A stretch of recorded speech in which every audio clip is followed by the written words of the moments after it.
Praise the Lord. Greetings to you all. The precious name of our Lord and Savior Jesus Christ. It's a great privilege to share the word of God. ప్రభు అయిన యేసుక్రీస్తు నామంన మీ అందరికీ శుభములు తెలియజేస్తున్నాను. ఈవేళ wedding days and birthdays celebrate చేసుకునే వారందరికీ I wish you many more happy returns of the day. Now we will read Bible in English. 1 Corinthians 13th chapter, 13th verse. And now abide faith, hope, love, these three. But the greatest of these is love. Amen. Amen. Now I am reading in Telugu. విశ్వాసము, నిరీక్షణ, ప్రేమ ఈ మూడును నిలుచును. వీటిలో శ్రేష్టమైనది ప్రేమయే. మొదటి కొరింథీయులకు రాసిన పత్రిక 13:13 చదువుకున్నాం. ప్రార్థించుకుందాం. ప్రేమ నమ్మకం గల మా ప్రియ పరలోకపు తండ్రి, నీ ఘనమైన అమూల్యమైన పరిశుద్ధమైన నామంకు ఈ యొక్క సమయంలో వందనములు స్తోత్రం చెల్లిస్తున్నాం. ప్రభా, నీ యొక్క ప్రేమ ఎంతో విశాలమైనది, ఎంతో ఎత్తైనది, ఎంతో లోతైనది. గూఢమైన మర్మములు నాయన నీ యొక్క నాయన ప్రభా జ్ఞానముకు మించినటువంటి ప్రేమలో ఉన్నాయని నాయన మేము నమ్ముతున్నాం.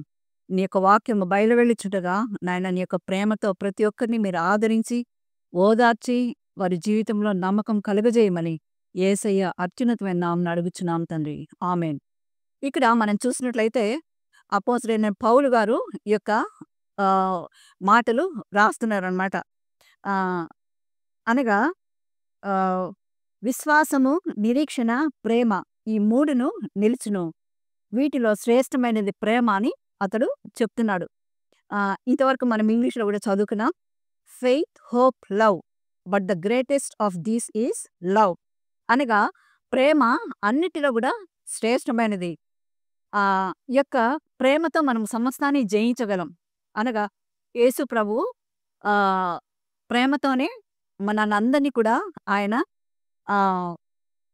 ప్రేమతోనే ఆయన తన వైపుకు తన యొక్క రక్తాన్ని చిందించి తన బిడ్డలుగా మనల్ని చేసుకున్నట్లు మనందరికీ తెలుసు, మనం విశ్వసిస్తున్నాం. మొదటిది విశ్వాసము. అనగా యేసుక్రీస్తునందలి మనం విశ్వసించి ఆయనను మనము రక్షకుడిగా అంగీకరించాం. రెండవది నిరీక్షణ. యేసు ప్రభువారు మన కొరకు ఆయన మరణించి తిరిగి లేచి పరలోకమునికి వెళ్ళి స్థలం సిద్ధపరచునన్నారు. అక్కడికి మనల్ని తీసుకొని వెళ్తాడని మనం ఆయన రాకడ కొరకు నిరీక్షిస్తున్నాం. రెండవది. మూడవది చూసినట్లయితే ప్రేమ. అనగా యేసుక్రీస్తు ప్రేమతోనే ఆయన తన యొక్క రక్తాన్ని మన కొరకు చిందించి మరణించి తిరిగి లేచారని మనం విశ్వసిస్తున్నాం. ఆ యొక్క ప్రేమ ఎంతో ఎత్తైనది, ఎంతో లోతైనది, ఎంతో విశాలమైనటువంటిది. అది ప్రపంచము ఇవ్వలేనటువంటి ప్రేమ. అందుకనే బైబిల్ గ్రంథంలో మనం చూసినట్లయితే ప్రేమను ఆయన తల్లి ప్రేమతో యేసుక్రీస్తు వారి ప్రేమను పోలుస్తున్నారు.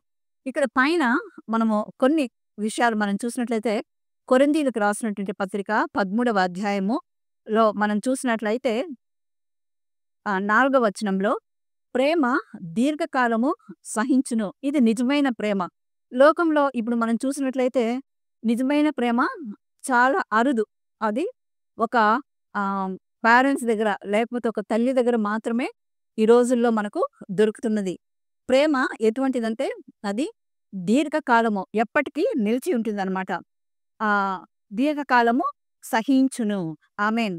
ఇంకా దయ చూపించును. అనగా grace, it will give grace. ప్రతి ఒక్కరిని కూడా అది ప్రేమతో దయ చూపిస్తుంది అనమాట. ప్రేమ మత్సరపడదు. ఆమెన్. ప్రేమ డంబముగా ప్రవర్తించదు. There is no ego. ఈరోజు భార్యాభర్తల మధ్య కూడా అటువంటి ఈగో ఉండకూడదు. కారణం ఏమంటే ఆ యొక్క లవ్లో ఆ యొక్క పరిపూర్ణమైనటువంటి ప్రేమలో ఈగో అనేది ఉండదన్నమాట. డామినేషన్ కూడా ఉండకూడదు. అది ఉప్పొంగదు. అనగా ఓవర్ అవదన్నమాట. అది ఓవర్ యాక్టింగ్ చేయదు, ఉప్పొంగదు. అంతేకాకుండా అమర్యాదగా నడుచుకొనదు, మర్యాదగా ఉంటుంది. ఇంకా సప్రయోజనాలని విచారించుకొనదు. అనగా స్వార్థం అనేది చూపించదు. త్వరగా కోపపడదు. అది చాలా దీర్ఘ శాంతము కలిగి ఉంటుందన్నమాట. ప్రేమ త్వరగా కోపపడదు. ఇంకా అంతేకాకుండా అదే అంతేకాకుండా అపకారమును మనసులో ఉంచుకొనదనమాట. దుర్నీతి విషయమై సంతోషపడగా సత్యమునందు ఆ యొక్క ప్రేమ సంతోషిస్తుందనమాట. సత్యమనగా యేసు ప్రభువారే. నేనే మార్గమును, సత్యమును, జీవమునై ఉన్నానన్నారు. I am the way, truth and life అన్నారు. కనుక ఆ సత్యము యేసు ప్రభువారు కనుక ఆయన ఆరాధించేవారు కూడా ఆత్మతోనూ సత్యముతో మాత్రమే మనం ఆరాధిస్తున్నాం. ఆరాధించవలసిన వారమై ఉంటున్నాం. ఆరాధించవలసిన భద్రమై ఉంటాం. కనుక ఆ సత్యమే యేసు ప్రభువారు. ఇంకా సత్యమందు సంతోషించును, అన్నిటినీ తాళును. ఆమేన్. ఎందుకంటే అది ఓపిక కలిగి ఉంటుంది. అన్నిటినీ నమ్మును. Everything it will believe. ఇంకా అన్నిటినీ నిరీక్షించును, అన్నిటినీ ఓర్చును. ఆమేన్. కనుక ప్రేమ శాశ్వత కాలముండును. ప్రవచనములైనను నిరర్థకమగును, భాషలైనను నిలిచిపోవును, జ్ఞానమైనను నిరర్థకమగును. మనము కొంత మట్టుకు ఎరిగి ఉన్నాము అని ఇక్కడ చెప్తున్నారన్నమాట. కనుక జ్ఞానం కంటే మించినది ప్రేమ. ఒక చిన్న ఎగ్జాంపుల్ చెప్పి నేను ముగిస్తాను. ఒకానొక ప్లేస్‌లో ఒక ధనవంతుడైన యువకుడున్నాడు. చాలా అందగాడు, మంచి పొజిషన్‌లో ఉన్నటువంటి వాడు. అయితే అతనికి అనేకమైనటువంటి ప్రపోజల్స్ వస్తాయన్నమాట. ముగ్గురు అమ్మాయిలు అతన్ని చాలా ఎక్కువగా మ్యారేజ్ చేసుకోవాలన్నటువంటి ఇష్టం కలిగి ఉంటారు అతని పైన. అయితే అతనికి ఒక కన్‌ఫ్యూషన్. ఎప్పుడు అతడు ఎవరిని సెలెక్ట్ చేసుకోవాలన్నటువంటిది అతనికి అర్థమవ్వదు. అయితే ఒకరోజు అనుకోకుండా అతని ప్రయాణంలో అతని కారు యాక్సిడెంట్ అవుతుంది.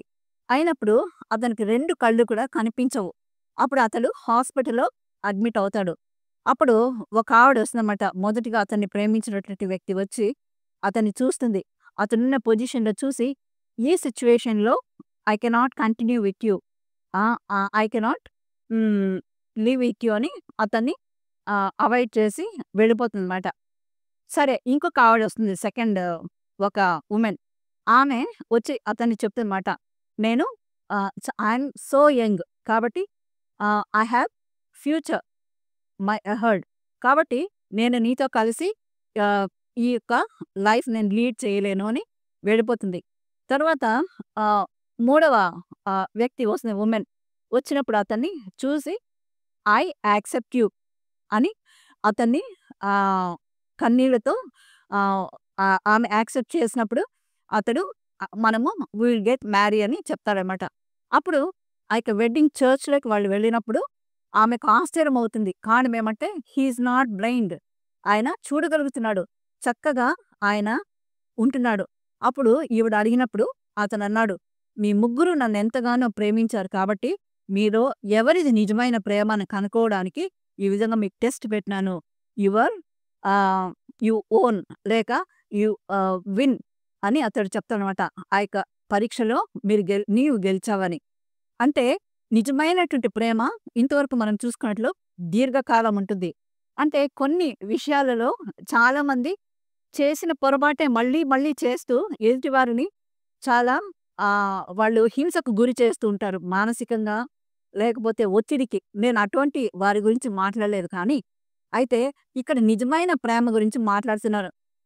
కొంతమంది ఎదుటివారు నిజమైన ప్రేమ వాళ్ళ పార్ట్నర్‌కి ఇచ్చినా కూడా వారికి అర్థం కాదు. అయితే యేసుప్రభు వారు అంటున్నారు, "నేను నిన్ను శాశ్వతమైన ప్రేమతో నిన్ను ప్రేమిస్తున్నాను కనుక నీ ఎడల నేను కృప చూపుచున్నాను" అంటున్నాడు. కనుక మనుషుల ప్రేమ కంటే కూడా దేవుని ప్రేమ ఎంతో అపారమైనది. ఆయన ప్రేమలో మనము నిత్యము నివసిస్తూ, ఆయన ప్రేమలో మనము జీవం కలిగి జీవిస్తూ, ఆయన్ను స్తుతిస్తూ, ఆరాధిస్తూ ఈ యొక్క భూమిలో నిజమైనటువంటి సత్యమును వెంబడిస్తూ, అనగా యేసు ప్రభు అయినటువంటి వారిని ఆయనే సత్యం కనుక ఆయన వెంబడిస్తూ ముందుకు సాగాలని ఆయన మనల్ని కోరుచున్నాడు. అటువంటి మంచి ఆత్మీయ జీవితంలో దేవుడు మనల్ని నడిపించును గాక. Amen. Thank you. God bless you all.